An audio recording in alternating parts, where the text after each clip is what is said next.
a la época prehispánica, Sí. antes de los españoles.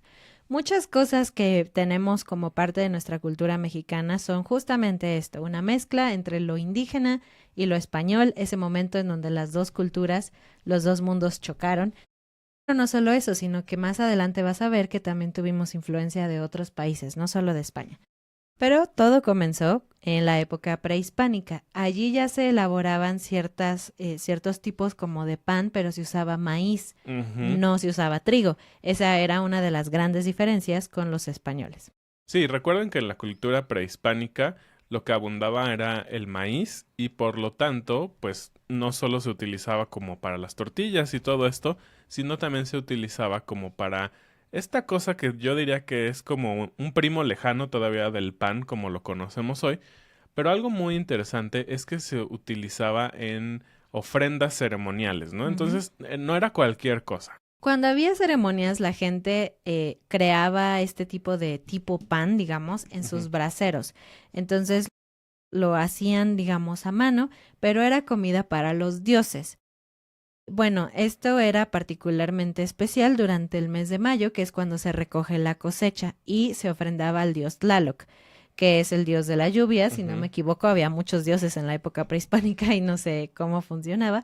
También se hacía algún tipo de pan con otras harinas y miel. Entonces ya existía este concepto de que el pan podría ser algo dulce, pero era algo especial más que algo del uso cotidiano.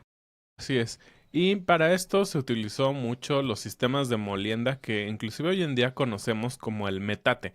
Si tú no has visto un metate, es una piedra en la cual es prácticamente plana Ujú. y tiene una herramienta que aplasta, que es otra piedra, las nueces o Las las especias. especias, cualquier cosa que se vuelve alguna harina, algún polvo, se hacía a mano y hoy en día hay gente en las comunidades rurales que siguen haciendo sus tortillas, por ejemplo, con metates. O sea, Ujú. muelen el maíz, hacen la masa y después preparan sus tortillas.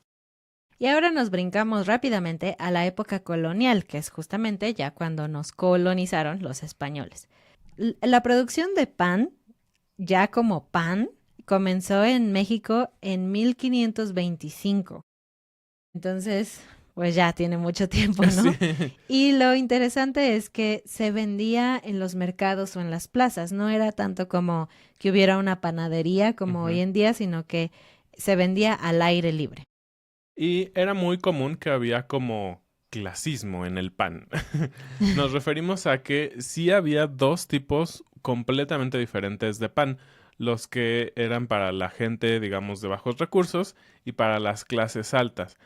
Obviamente la calidad era muy diferente y es algo que me parece que ha cambiado hoy. Hoy prácticamente, ahora sí que sí hay de calidad a calidad en el pan, Claro. pero creo que está mucho más estandarizado. Hoy en día cualquier persona puede tener acceso a un pan de muy buena calidad, Ujú. de buen sabor y muchísimas variedades, cosa que no ocurría en ese entonces.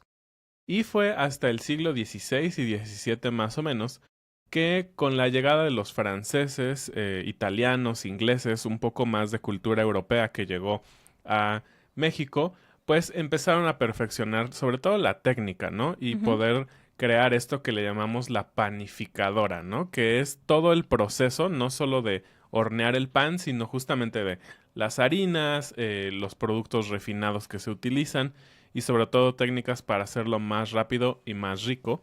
Y obviamente con esto también estas eh, familias o personas que llegaron de Europa trajeron con ellos diferentes tipos de pan.